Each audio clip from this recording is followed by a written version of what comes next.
Alhamdulillah nahmaduhu wa nasta'inuhu wa nastaghfiruh wa na'udzu billahi min shururi anfusina wa min sayyiati a'malina may yahdihillahu fala mudilla lahu wa may yudlilhu fala hadiya lahu asyhadu an la ilaha illallah wahdahu la syarika lahu wa asyhadu anna muhammadan abduhu wa rasuluhu la nabiyya ba'dah qala rabbi shrah li sadri wa yassir li amri wa hlul 'uqdatam min lisani yafqahu qawli amma ba'd. Alhamdulillah kita bertemu pada hari ini walaupun ramai tak ada hari ni rasa cuti raya kot. Rasanya cuti raya kot. Tapi tak apalah, kita teruskan saja. Kali terakhir kita bertemu, kita sentuh buku kitab Al-Iman ni. Kita masuk di dalam perbincangan. Sebelum tu kita bincang berkenaan hakikat iman, iaitu dalam pandangan Ahlus Sunnah wal Jamaah bahawasanya iman itu boleh bertambah dan dia juga boleh berkurang. Dan ini bertentangan dengan beberapa mazhab akidah lain. Sebagai contohnya, kita kata di dalam pandangan Murji'ah, mereka sebut bahawasanya iman itu dia satu kadar yang tetap, dia tidak bertambah dan dia tidak berkurang.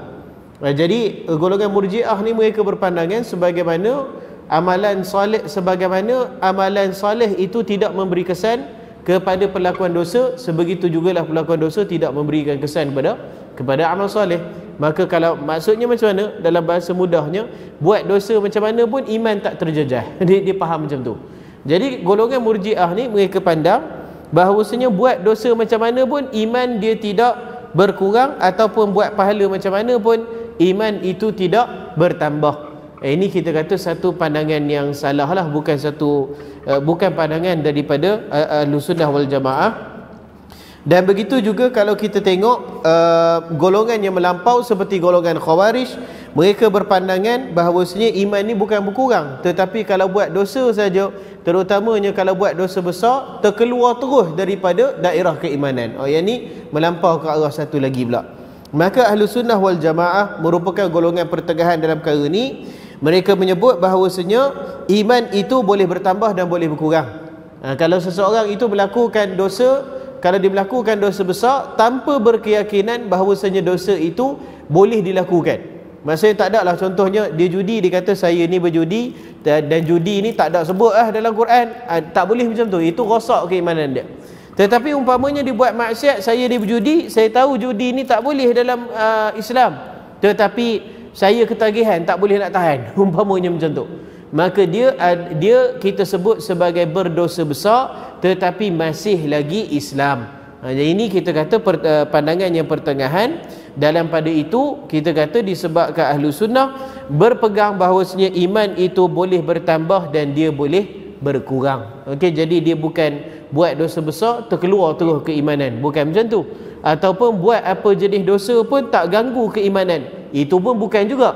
Ahlus Sunnah pertengahan, dia boleh bertambah dan dia boleh berkurang. Dan kalau dosa itu adalah dosa syirik, maka itu yang boleh mengeluarkan daripada agamanya, lain tidak, selagi mana dia berkeyakinan dosa itu adalah perkara yang dilarang.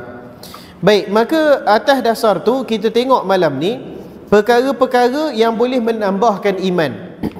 Tak banyak, ada 3 saja. Kita tengok sempat ke tak habis malam ni. Baik, macam mana kita nak tambahkan keimanan kita? Dia kata di antara sebab yang boleh menambahkan iman ialah yang pertama sekali berilmu. Menambahkan ilmu merupakan satu sebab yang boleh menambahkan iman dan juga keyakinan. Berkata Jundub bin Abdullah bin Umar dan sahabat-sahabat Nabi SAW yang lain, kami mempelajari iman dan kami mempelajari Al-Quran, lalu bertambahlah iman kami. Yang dimaksudkan mempelajari di sini ada beberapa maksud, tapi dia nak tunjuk kat sini keimanan manusia ni dia bertambah dengan apa? Dia bertambah dengan ilmu.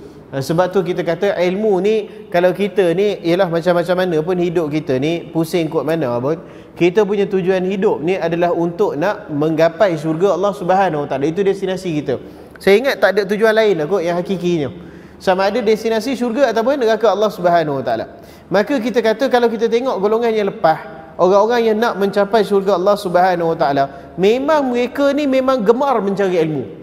Kalau kita tengok sehingga kan ke tahap imam-imam mazhab yang 4 tu pun, Al-Imam Abu Hanifah, Al-Imam Malik, Al-Imam Asy-Syafi'i, Al-Imam Ahmad Ibn Hanbal, mereka semua ni pada hakikatnya bukan mereka cari ilmu dengan tujuan nak buat mazhab. Dia bukan macam tu.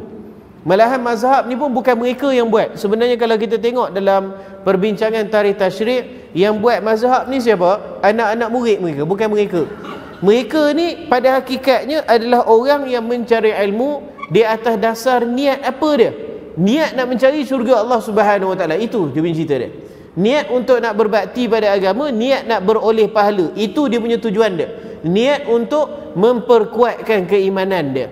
Jadi mereka ni bukan orang yang berniat. Kita kata barangkali Imam Syafi'i daripada kecil dia keluar, mak dia tanya nak buat apa, nak pergi mana belajar tu, nak sambung belajar. Buat apa sambung belajar? Sebab niat satu hari nanti nak buat mazhab fiqh sendiri. Tak ada, dia tak ada macam tu. Empat imam tu tidak ada berniat sedemikian. Cuma saja mereka belajar. Mereka berfikir melalui pengalaman, melalui asahan ilmu, melalui hafalan mereka keluarkan banyak pandangan-pandangan yang membantu masyarakat ketika zaman tu. Orang masalah mereka keluarkan fatwa.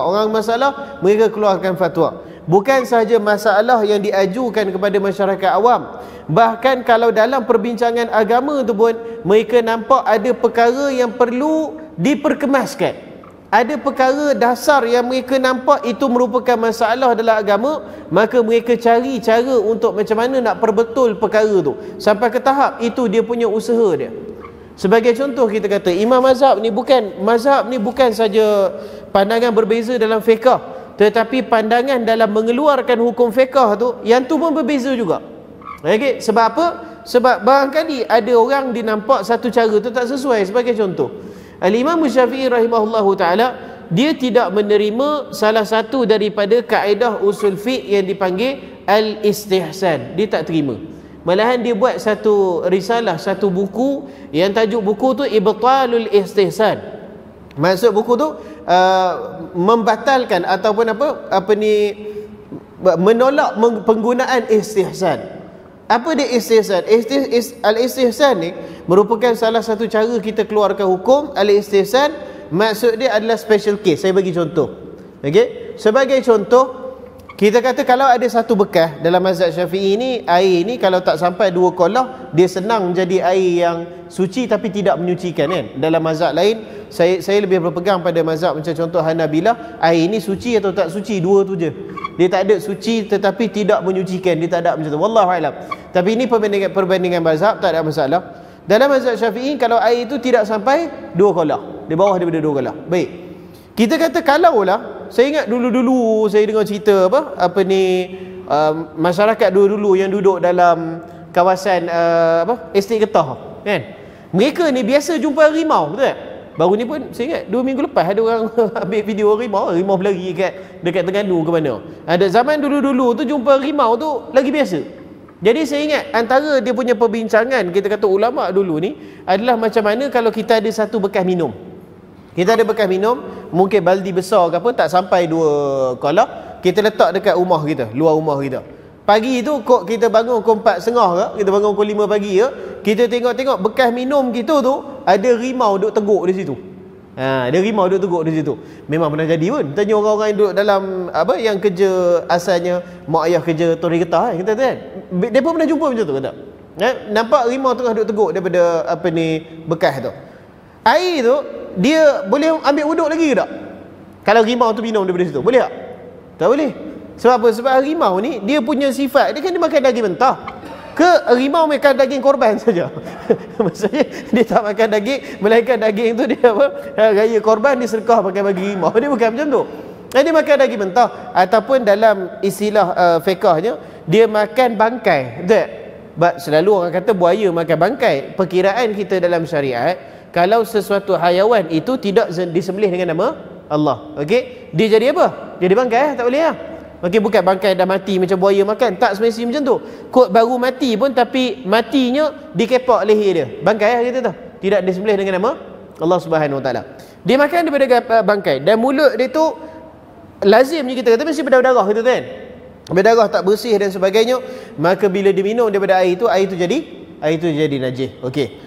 Kata Al-Imam Abu Hanifah, pandangan Abu Hanifah macam tu lah.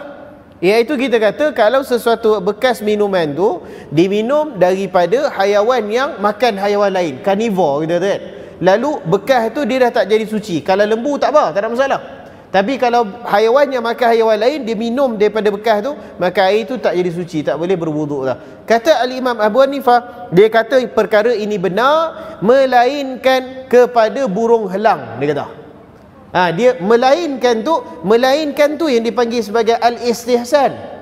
Okey, melainkan burung helang. Kenapa pula melainkan burung helang? Dia kata disebabkan harimau ni mulut dia basah, dengan berbulu-bulu, dengan berbisai apa semua kan, mulut dia basah. Tapi helang ni kita kata paruh dia kering. Ini ulama fiqh hebat sungguh. Paruh dia kering. Jadi kalau sesuatu perkara tu dia kering, maka dia tidak dia tidak mengalihkan najis kalau dia kering. Kalau contohnya hatak anjing pun, masyarakat itu sensitif dengan anjing kita kan. Hatak anjing pun tangan kita kering dan anjing tu pun kering. Kena sama tak? Tak payah sama sebab dia kering. Kering ni dia tidak mengalihkan najis. Jadi kata Abu Hanifah, kalau dia punya paruh tu kering, burung helang minum daripada situ, kita nampak dia minum di situ, tak ada masalah. Kita boleh berwuduk daripada situ sebab dia punya paruh dia kering. Ini istihsan. Apa maksud istihsan? Dia ada pengecualian. Kita kata umumnya apabila haiwan-haiwan yang makan haiwan lain minum daripada satu bekas, air tu tak jadi suci dah, melainkan burung helang. Yang melainkan tu dipanggil apa? Dipanggil istihsan. Al-Imam Syafi'i rahimahullahu ta'ala, dia cukup tidak gemar kepada istihsan ni. Sebab apa? Sebab dia kata kalau kita bagilah al-istihsan ni, dia kata habis semua orang lari daripada hukum. Lari dari hukum macam mana? Solat 5 waktu melainkan kepada orang yang tak sempat solat. Habis lah gitu. Jadi kata Imam Syafi'i, kalau nak main lagu tu habis agama, betul tak? Jadi ni kita kata salah satu perkara yang menghala kepada benda-benda pandangan yang mereka bagi, sama ada mereka menjawab persoalan masyarakat awam ataupun ada benda masalah yang mereka nampak dalam agama yang perlu diperbetulkan, maka mereka keluar pandangan di atas perkara-perkara macam tu. Dan pandangan mereka banyak, bukan sikit, beribu-ribu pandangan. Fatwa ni, fatwa tu, sehingga pandangan-pandangan mereka dibukukan oleh siapa? Sebahagian kecilnya oleh mereka sendiri, sebahagian besarnya oleh anak-anak murid dia. Maka bila dibukukan, mereka punya pandangan itu berkembang. Nampak tak? Berkembang dari segi apa? Pengikut dia kan? Orang baca bertambah, orang baca bertambah, berkembang. Itulah lahirnya mazhab kita tu. Tapi mereka sendiri, ada tak Imam Syafi'i tu keluar, tuan nak pergi mana? Saya nak pergi belajar sebab saya nak buat mazhab saya sendiri. Tak ada. Mereka tak pernah sebut macam tu. Yang saya point nak sebut kat sini, mereka adalah orang bukan niat nak buat mazhab tu, tetapi mereka berniat nak menuntut ilmu. Itu niat dia. Sebab apa? Sebab ilmu merupakan salah satu sebab utama keimanan seseorang itu meningkat.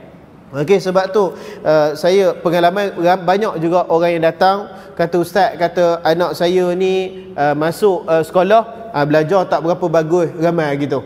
Masuk sekolah, ustaz nakal kat sekolah, minta ustaz buat ayat tawar sembuh kat anak saya ni, bagi dia jadi dengar cakap cikgu. Saya kata senang, kalau gitu kita tak payah ada Kementerian Pendidikan, kata kita ada Kementerian Jampi saja. Untuk setiap sekolah yang pelajar masalah, kita jampi air kantin dia, minum semua jadi cerdik, tak ada orang benar, kata. Jadi tak boleh macam tu. Okey, tapi selalu saya nasihatkan, apa masalahnya? Masalahnya hati keras, ustaz.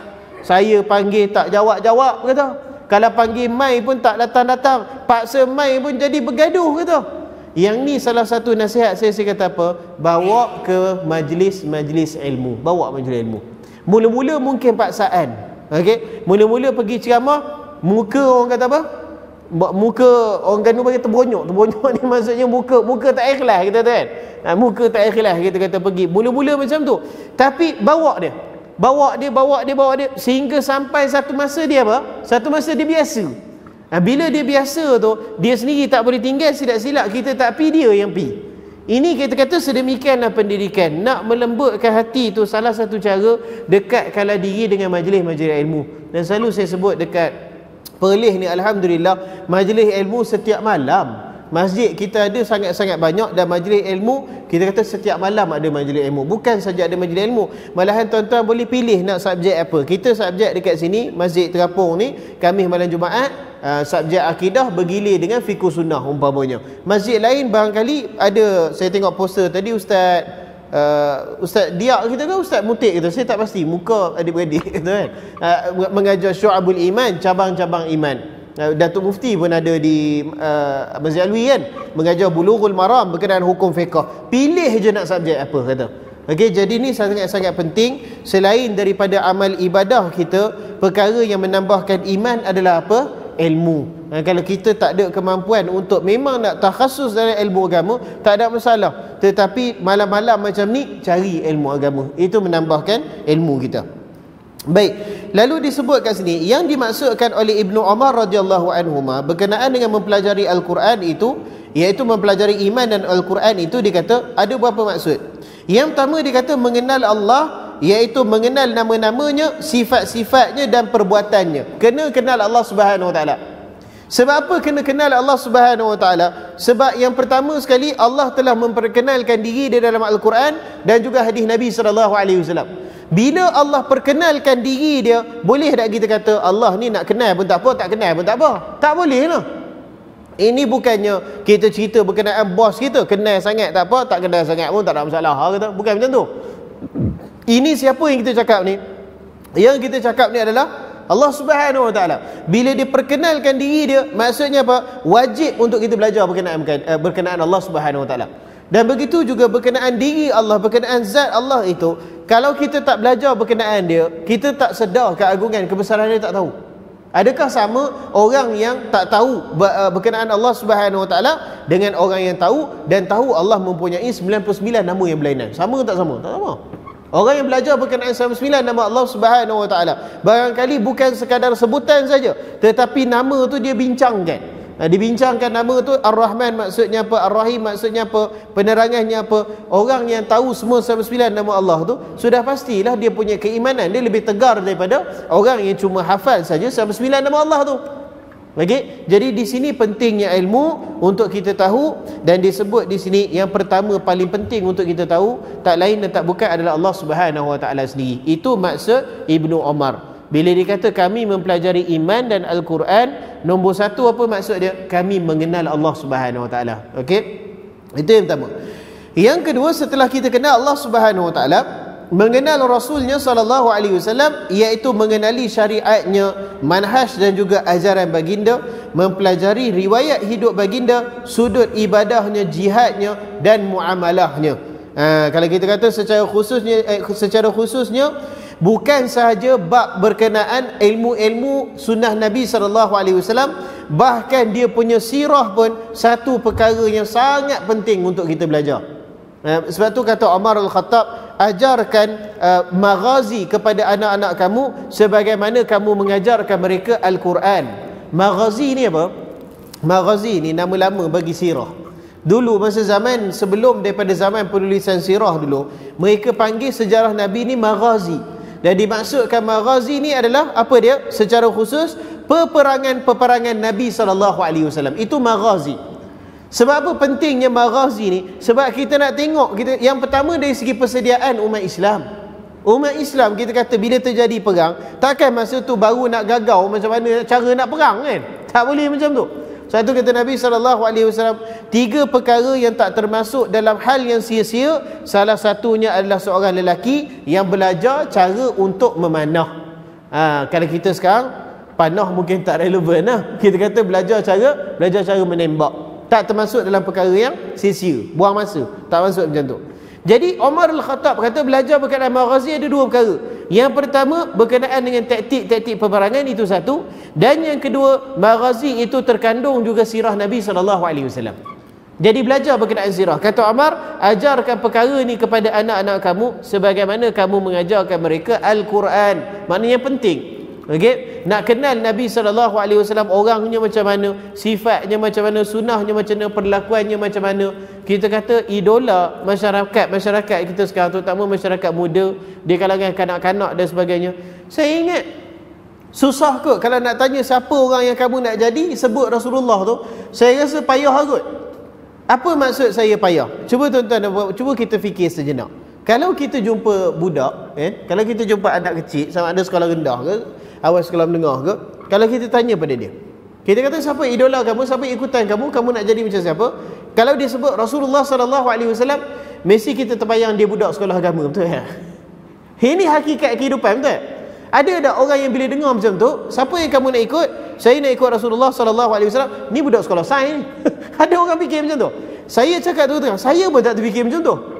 Menunjukkan bahawasanya apa? Rasulullah menjadi idola ni, pada hakikatnya sebenarnya dia kewajipan semua orang, bukan budak sekolah agama saja.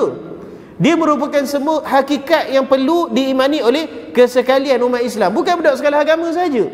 Tapi nak menunjukkan taraf kita sekarang ni penekanan pada agama, penekanan berkenaan Nabi, ilmu berkenaan Nabi, sunnah berkenaan Nabi, sirah berkenaan Nabi. Penekanan tu ditekankan pada siapa?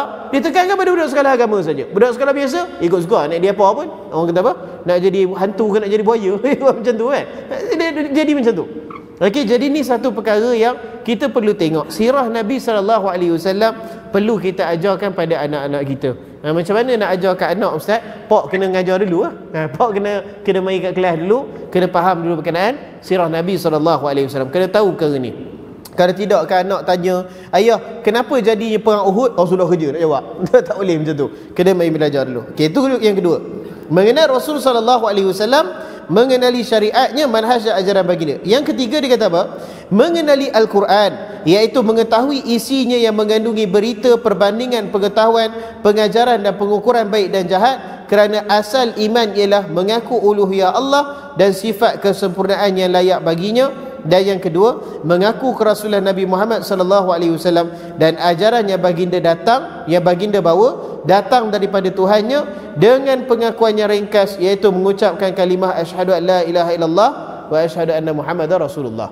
Jadi dimaksudkan sini satu perkara juga yang perlu kita tahu adalah Al-Quran. Selain dari Al-Quran ni, selalu yang kita buat, kita baca Al-Quran ni, ilmu dia banyak. Esok istimak Jumaat pun salah satu sesi kita adalah belajar tajwid. Tajwid ilmu Quran dah, ilmu Al-Quran. Cuma saja yang saya nampak perkara yang agak kurang sikit disentuh dalam negeri ni, berkenaan tajwid banyak tempat ajar. Berkenaan dengan tafsir banyak tempat ajar. Malahan saya ingat tafsir yang paling jauh lah setakat ni dalam perlis yang saya tahu, sahabat saya Ustaz Syed Abdullah Aidit kita, dia mengajar di Masjid Putra. Bukan Putra Sepampat, Masjid Tuanku Syed Putra dekat rumah saya tu. Dia dah masuk surah Al-An'am ke dah habis surah Al-An'am. Sebab tafsir ni kita faham lah panjang. Saya mengajar tafsir di Boho Temak tu pun, setiap hari Jumaat tu pun, saya ingat satu juzuk setahun kot saya serut. Itu pun ijmali secara umum saja. Dia panjang dia punya perbincangan kan. Menunjukkan bahawasanya ilmu tafsir ni memang sangat-sangat mendalam. Memang panjang dia punya cerita dia berkenaan ayat tu turun macam mana, ayat tu turun sebab apa, kalau mari bab hukum pula, apa hukum yang dia bawa, apa pandangan perbezaan ulama, panjanglah cerita dia. Tapi macam-macam mana pun tajwid, tafsir ada lagi. Yang saya tengok kurang, wallahu alam, dalam negeri ini adalah ulumul Quran. Yang ni kurang. Ulum Quran ni selalu dah jadi tradisi lah kuliah. Alhamdulillah setakat ni saya ingat dah 3 tahun dah berturut-turut, termasuk Ramadan baru ni. Setiap kali Ramadan saya memang khususkan Ramadan saya mengajar ulum Quran saja. Dua tahun kebelakangan ni di Masjid Jejawi Sungai Adam tu. Sebelum tu saya mengajar di Masjid Tuanku Syed Putra. Sebab apa? Saya bincang dengan pengarah Jaib kita, ulum Quran memang kurang diajar. Benda ni nak kena tahu juga, sebab dia sebahagian daripada ilmu untuk kita mendalam pengetahuan kita berkenaan Quran. Quran ni macam sahabat kita, mana Mat tak payah ni, dia sebut, dia kata Quran ni bila dia belajar tengok ulum Quran tu, dia kata Quran ni nampak je simple, dia kata. Kalau kita dengar sungguh-sungguh, tak simple Quran ni. Berkenaan dengan dia punya nasakh mansukh dia, berkenaan dengan ayat makiyah madaniyah dia, berkenaan dengan bukan itu saja, bahkan berkenaan dengan macam mana Quran itu disusun. Itu pun perbincangan panjang tu.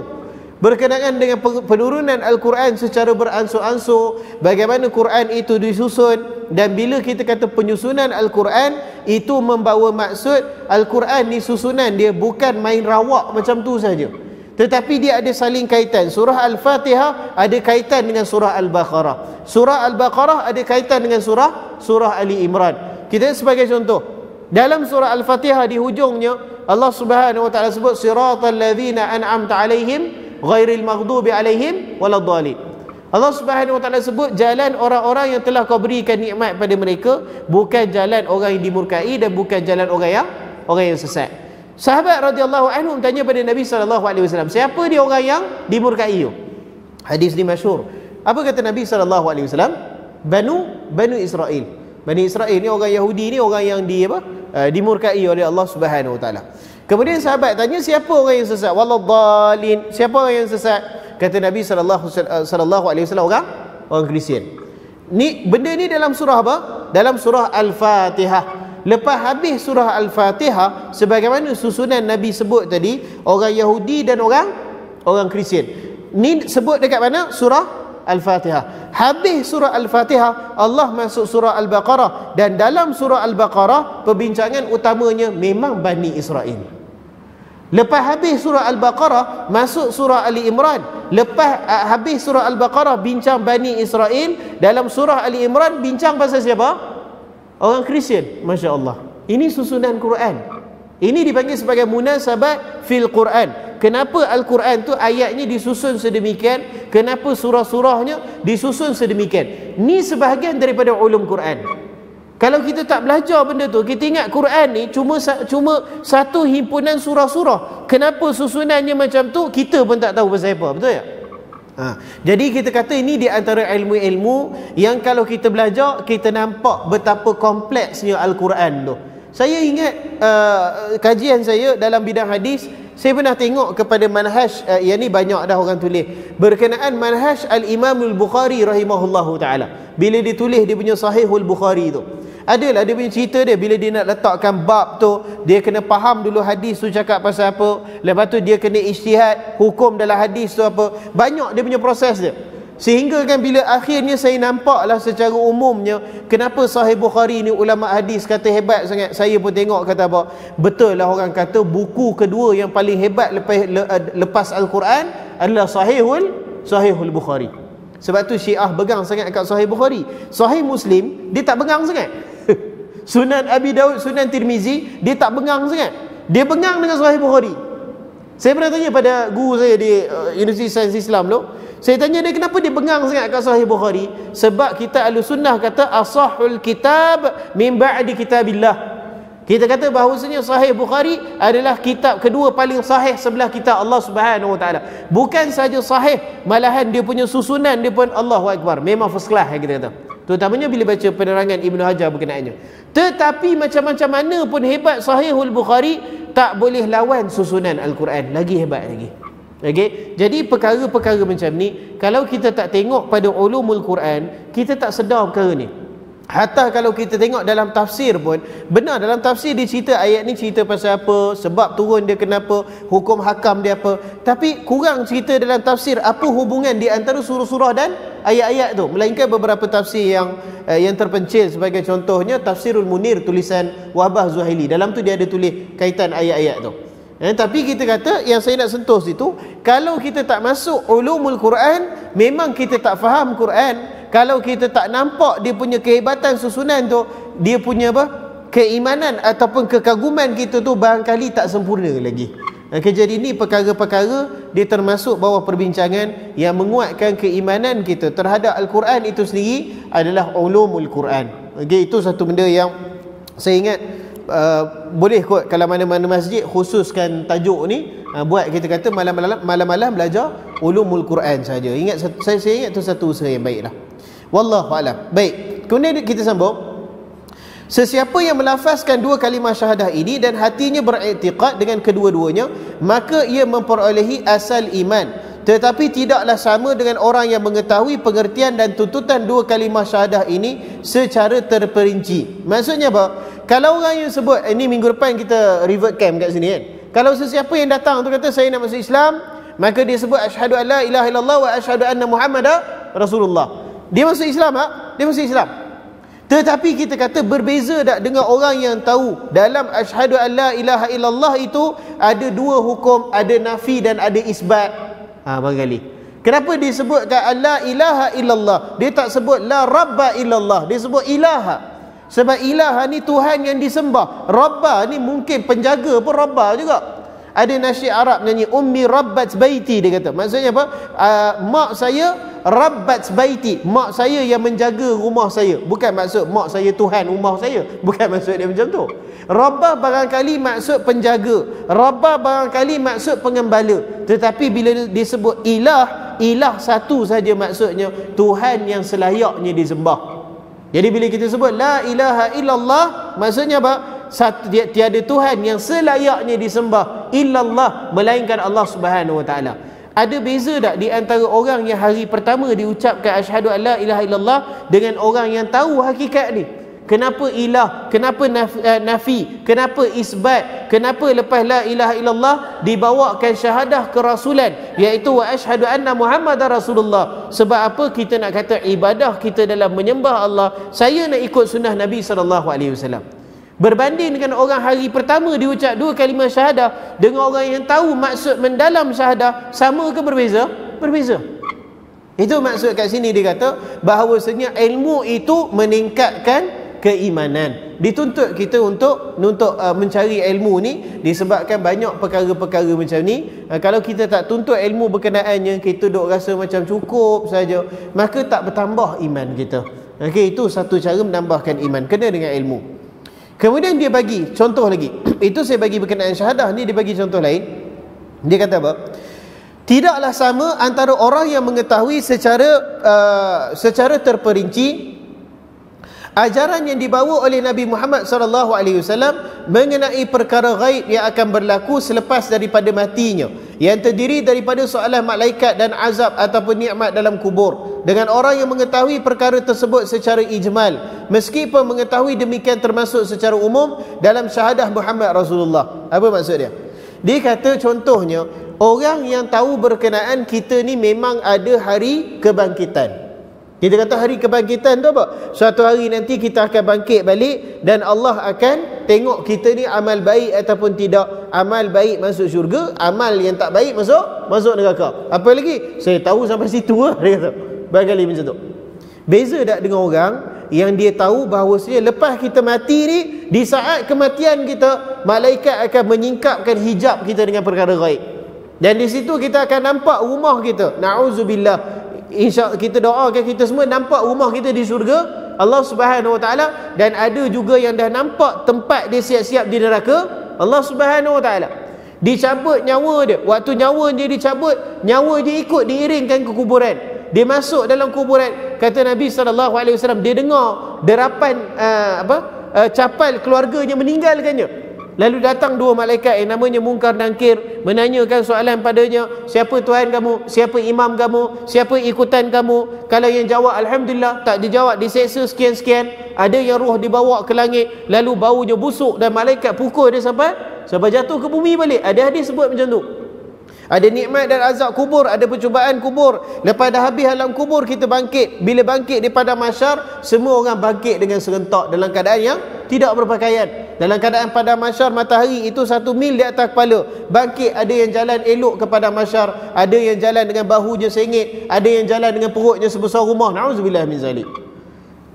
Berhimpun di padang mahsyar pula, tunggu perhitungan Allah Subhanahu Wa Taala. Tak mula-mula. Perhitungan hari hisab tu tak mula-mula. Ada orang yang tunggu rasa macam sejam, 2 jam, sehari. Ada orang yang tunggu rasa macam ratusan tahun. Na'udzubillah. Duduk kat dunia pun tak sampai 100, tiba-tiba tunggu kat padang mahsyar ratusan tahun. Allahu Akbar. Kita lindung dengan Allah daripada perkara ni.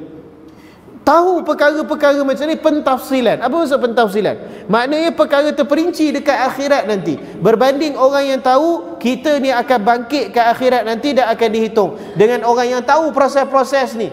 Orang yang dengar berkenaan neraka macam mana, berkenaan syurga macam mana, berkenaan dengan kolam Nabi SAW macam mana, berkenaan titian sirat macam mana, susahnya, senangnya, berkenaan syafaat, berkenaan pertolongan baginda, berkenaan pertolongan orang yang soleh, berkenaan pertolongan Al-Quran, pertolongan malaikat dan sebagainya. Segala pentafsilan, segala perincian tu menguatkan keimanan kita, buatkan kita rasa Allah, akhirat ni benda yang benar, benda yang memang pasti jadi, dan keadaannya risau ke tak risau memang susah. Akhirat ni bukan perkara mudah. Dia secara umumnya perkara yang susah, melainkan orang yang diizinkan oleh Allah Subhanahu Wa Taala. Okey, jadi itu guna ilmu. Itu guna kita belajar. Kena tahu perkara ni, sebab melalui pendetailan, melalui perincian itulah bertambah keimanan kita. Okey. Baik, itu dia bagi contoh dalam akhirat. Begitu juga disebut, ini saya dah sebut tadi, tidaklah sama antara orang yang mengetahui hal ehwal hari akhirat yang terdiri daripada kebangkitan manusia, menghadap Allah, membaca surah amalan, hisaban amalan, huru hara, kolam air, titian, syurga dan neraka, dengan orang yang beriman kepada hari akhirat secara ijmal. Juga tidaklah sama antara orang yang mengetahui sirah hidup Rasulullah sallallahu alaihi wasallam yang penuh dengan nilai-nilai kemuliaan secara terperinci dengan orang yang mengetahuinya secara ijmal. Apa maksud ijmal? Ijmal ni maksudnya secara umum saja. Berkenaan orang yang tahu bagaimana kehidupan Nabi sallallahu alaihi wasallam, bagaimana sederhananya baginda, bagaimana berkorbannya Nabi sallallahu alaihi wasallam, bagaimana dia punya ibadahnya kuatnya, bagaimana baiknya akhlaknya dengan sahabatnya, dengan keluarga dia, bagaimana cantik dia punya pertuturan dia. Perkara-perkara ni semua lebih kita tahu, lebih kita nampak bagaimana orangnya Nabi sallallahu alaihi wasallam. Okey, dan melalui apa? Melalui ilmu. Tapi satu perkara lah yang mungkin saya nak sentuh juga malam ni. Satu perkara, kenapa kalau ajaran-ajaran tu ajaran yang barangkali sesat, ataupun kalau tak sesat pun barangkali kita kata menuju ke arah kesesatan, barangkali, kan? Kita tahu. Kenapa benda-benda macam ni ramai orang ikut, tuan-tuan? Kenapa? Kenapa kita kata walaupun zikir menari umpamanya, kan? Walaupun zikir menari satu benda yang baru masuk dalam negara kita, tapi dia dapat sambutan tak? Dia dapat sambutan. Kenapa kita kata majlis-majlis qasidah baru masuk dalam negara kita barangkali kebelakangan 5 tahun ni saja, tapi dia dapat sambutan tak? Dia dapat sambutan. Malahan kalau saya nak bagi ekstrim lagi, nak bagi lebih mudah nampak lagi, kenapa banyak ajaran-ajaran sesat yang tak masuk akal. Ajaran-ajaran sesat, kita kata Rasul umat Melayu dekat UK, Ulu Kelang, bukan United Kingdom. Rasul umat Melayu dekat Ulu Kelang tu, kita kata pelik punya ajaran, betul tak? Ada orang ikut tak? Ada orang ikut. Kenapa kita kata dulu Ayah Pin, kita kata kan, dengan ajaran dia yang dia kata yang dia jadi masalah sikit, sebab dia bukannya kata dia ni Islam tapi dia ubah suai Islam, tak. Dia kata dia agama baru yang tidak ada kaitan dengan Islam, cuma saja dia ada ambil elemen-elemen Islam. Dia agama dia sendiri. Sebab tu nak tuduh atas ajaran sesat tak boleh. Sebab apa? Sebab dia kata dia bawah agama dia sendiri. Dan bukankah agama selain daripada agama Islam bebas diamalkan dalam negara? Oi, cerdik dia tu. Dia tak kata saya Islam mengikut cara saya. Kalau macam tu kita boleh masuk bawah ajaran sesat, betul tak? Tak. Dia kata saya bukan Islam, saya buat agama yang ada campuran, ada elemen Islam, tapi bukan Islam, tak pernah masuk Islam. Nak buat macam mana tu? Cerdik dia, orang gini cerdik kita tu kan. Dia menyorok belakang perlembagaan dan zaman sekarang, menyorok bawah hak asasi hak asasi manusia. Kita kata ajaran macam tu bila dia datang tu kat kawasan dia yang ada teko, yang ada jam, ada belaka tu, bila dia datang tu, dia punya pengikut dia sujud lah pada dia. Sujud, memang sujud sungguh pada dia. Kita tengok, astagfirullah, kata pelik sungguh. Ada orang ikut tak? Ada orang ikut. Satu ketika Lu Arkam, kita kata, dia mengaku jumpa dengan Nabi SAW. Macam mana kamu jumpa Nabi? Saya jumpa secara sedar. Tengok muka Nabi macam mana? Tak nampak. Dia datang daripada belakang pula dah.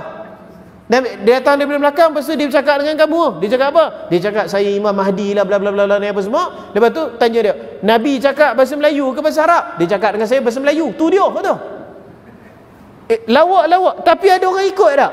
Ada orang ikut. Malahan benda macam ni kita kata dia punya, Allahu Akbar, suasana kehidupan dia tu saya malas nak cerita lah, huduh kita tahu, dengan cara ibadah, dengan cara muamalah dia. Tapi yang peliknya, point dia, kenapa ada orang ikut? Kenapa ajaran-ajaran yang sampai ke tahap kita kata ada yang apa, ludah ke dalam air, anak murid minum air liok guru kan. Siapa yang berpegang tu tak apalah, saya kira saudara lah juga, tapi saya tak lalu kot sudah buat tara tu. Kenapa ramai ikut? Kenapa dapat sambutan? Kenapa bila dibawakan perkara yang didakwa sebagai darah Nabi, tak ada orang boleh sahkan pun itu darah Nabi SAW, tapi berpusu orang pergi dan minta doa dekat darah tu? Kenapa macam tu? Kenapa, bagaimana perkara yang sangat tak masuk akal, sangat bercanggah dengan amalan Nabi SAW? Soalan saya, kenapa sambutan dia lebih cepat daripada nak ambil ilmu untuk meningkatkan keimanan? Itu poin saya. Sebab apa? Sebab ilmu makan masa. Tu sebab dia. Ilmu makan masa. Ilmu ni dia tak makan hari, tuan-tuan, dia makan tahun. Saya Alhamdulillah, saya dapat pendarahan belajar agama ni daripada sekolah rendah lagi, daripada darjah 1, darjah 2, hatta tadika. Sampai sekarang, kalau nak kata ustaz penguasaan ustaz bidang apa, saya kata saya tak kuasai apa-apa pun kata, oi. Dan masih lagi belajar. Dan bila saya datang nak mengajar tuan-tuan ni pun, saya baca, saya pun, oh gitu, saya pun mau belajar juga. Kata, ilmu makan masa. Dia makan kesabaran. Kita kena membaca, kita kena mendengar, kita kena berfikir, kita kena mengeluarkan pendapat, dan kita kena menghafal. Satu, saya tak setuju dengan sebahagian pendidikan barat kata pendidikan gaya baru sekarang adalah pendidikan yang berkaitan dengan kefahaman, bukan hafal. Saya kata salah. Dalam Islam ada dua-dua, ada hafal dan ada amal. Kena dua-dua. Ulama-ulama dulu semuanya tak lari daripada menghafal. Kena hafal. Hafal Quran, hafal hadis, hafal, betul tak? Memang kena hafal. Ilmu makan masa. Nak capai ke tahap maha guru tu, kalau tanya saya paling kurang 40-50 tahun lah kot, saya kira nak capai tahap maha guru tu. Tetapi kalau masuk ajaran macam tu, dia jadi shortcut. Tak payah belajar. Buat perkara-perkara pelik, kita kata menari, zikir menari, kena sebulan orang panggil tok syekh dah, kata. Betul? Ni keadaan realiti semasa, kita kata kan.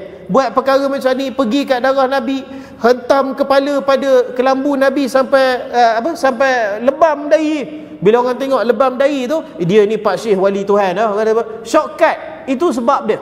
Dia tak perlu belajar, tak perlu masa yang panjang. Sedangkan kita kata sifat keimanan ni, macam mana nak tingkatkan dia? Memang kena belajar. Dan ilmu, tuan-tuan, memang makan masa, memang mengambil masa.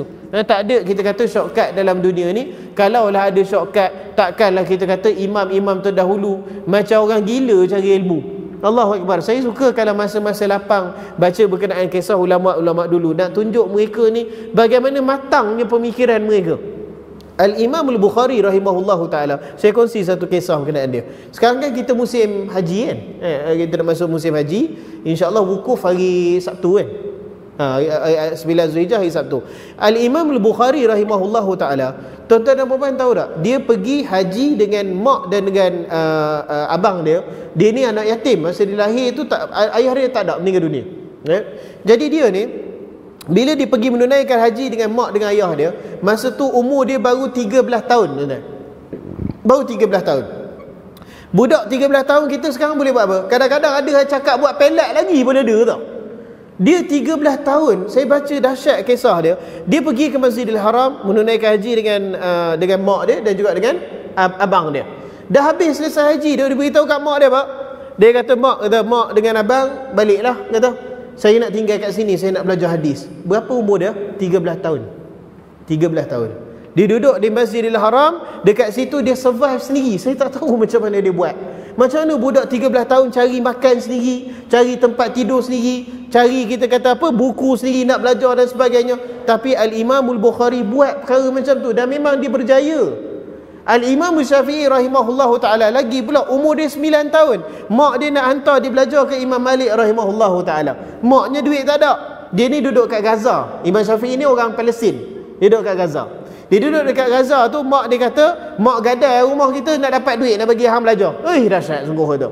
Lalu mak dia gadai dapat 1,400 dirham. Lebih kurang macam tu lah. 1,400 dirham ni 80,000 gitu lah. Duit kita 80,000 lebih macam tu lah. 1,400 dirham. Bagi kat Imam Al-Bukhari, kata dia, Imam Syafi'i kata dia, kamu ambil duit ni, kamu pergi ke Madinah, kamu cari Imam Al-Malik bin Anas rahimahullahu ta'ala. Kata mak ikut sekali dia, tak mak ikut. Mak kirim kamu kepada kabilah yang nak pergi ke Madinah. Astaghfirullahalazim. Dahsyat sungguh kata. Maka kirimkan anak dia. Tak tahu keadaan anak dia. Selamat sampai zaman dulu bukannya ada WhatsApp. Kan? Naik kereta api, selfie hantar kat mak. Mak, saya naik kereta api ya. Kata. Tengah kereta api, tengah makan. Sampai sana, sampai kat Central dah. Sampai kat NUC. Mak, alhamdulillah selamat sampai. Alhamdulillah. Senang hati kita. Zaman dulu tinggal tak tahu. Anak pergi belajar ke apa ke tak tahu tu kan. Umur dia berapa masa ni? Baru 9 tahun. Masya Allah. Ulama silam dia mula awal tu sebab apa? Mereka tahu ilmu ni dia makan masa yang panjang. Nak sampai level maha guru tu barangkali 30-40 tahun kot kata. Ilmu makan masa yang panjang. Kalau ada orang yang dia tak sabar perkara ni, apa cara shortcut yang ada? Join ajaran sesat. Okey, ikut ajaran macam ni. Kalau tak sesat sekalipun, Kita kata ajaran-ajarannya shortcut lah bila mari dia sebut berkenaan Nabi SAW. Bukan dia sebut berkenaan sunnah Nabi. Dia kata kita kena tahu Nabi hebat, Nabi hebat, Nabi hebat. Siapa yang tahu Nabi hebat, dia menangis sekarang juga. Nak jaga hati tu, nangis juga. Kat bawah tu. Ada benda-benda macam ni. Sebab apa? Sebab dia shortcut. Tak perlu nak belajar, tak perlu nak menghafal, tak perlu nak menulis, tak perlu nak beli buku. Okay, jadi ni kita kata kena tahu hakikat iman ni. Nak meningkatkan keimanan tidak ada jalan ringkas, memang kena tingkatkan ilmu kita. Okay, itu sebabnya orang join ajaran-ajaran sesat macam tu, dia shortcut. Baik, kemudian yang kedua, sekarang mana sempat je lah saya cuba habiskan ni. Cara untuk meningkatkan keimanan yang kedua kata pengarang adalah beramal. Dengan banyak melakukan amal soleh, iman dan keyakinan akan bertambah kuat.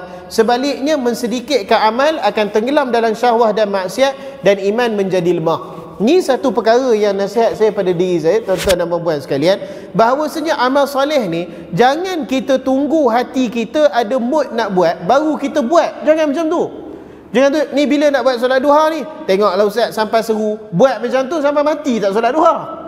Bila nak puasa sunat ni, tunggulah ustaz sampai seru puasa sunat lah. Tunggu macam tu sampai bila lah tak beramal. Okey, bab amal soleh ni kita jangan tanya hati kita nak buat ke tak. Jangan macam tu. Sebaliknya apa? Pujuk hati kita, paksa jiwa badan kita untuk buat. Okey? Sebab amal soleh ni kalau kita buat menambahkan keimanan kita pada Allah Subhanahu Wa Taala. Wallahu taala alam.